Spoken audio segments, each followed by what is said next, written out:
You've tried coconut rice, but have you tried coconut pasta? Let me show you how to make it.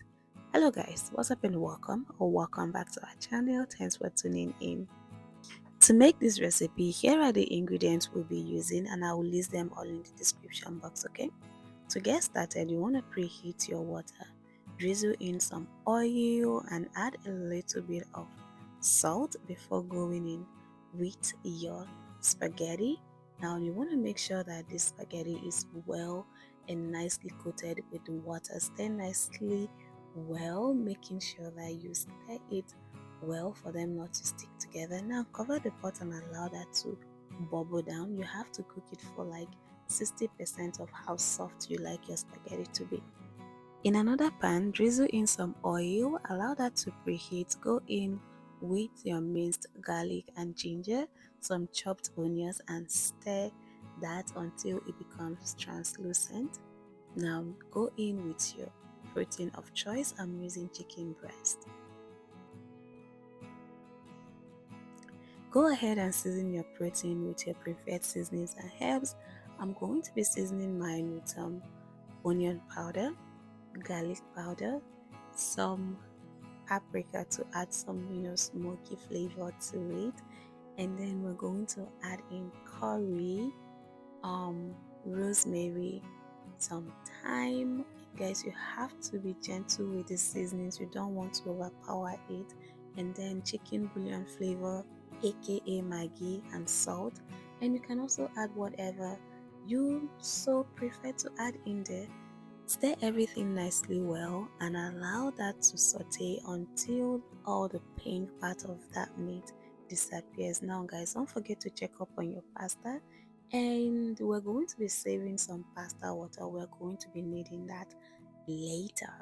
Alright, continuing, once the pink part of the meat is no longer there, we're going to go in with a little bit of stew, that pasta water which we saved early, and then our star of this recipe, our coconut milk. You're going to add the coconut milk until we reach your desired consistency, or till it gets to the amount on how creamy you want it to be. Now go in with some vegetables that you like, just to add some razzle dazzle. If you don't like vegetables, you can feel free to skip on the veggies, but you know me, I love my veggies and the colors up of colors it will add to my pasta.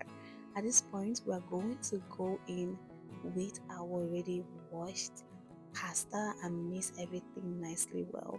You can see that I didn't cook that vegetables much because I wanted to retain its crunchiness. I just love it, and we're still going to cook that a little bit more, so I believe it's going to soften up more. So now we're going to mix everything nicely well, and at this point you want to taste and adjust your seasonings if needed. And if you also want to add more of the what's it called, coconut milk, that creamy deliciousness, you can go ahead and add more. At this point, just add everything according to how you will feel like you would enjoy it. Okay, mix nicely well, allow that to bubble down for like about a minute or two, and this divine is ready to be devoured. Serve and of course enjoy. And guys, one of the things I love about this recipe is that you can cook this up in 10 minutes. Like, it doesn't take much, and before you know it, your meal is ready. And I love this for the day that I don't know what to make. It's just easy to make, quick and very easy. Now guys, thank you so much for watching. If you enjoyed this recipe, do give it a thumbs up, and I'll see you in another one. Bye.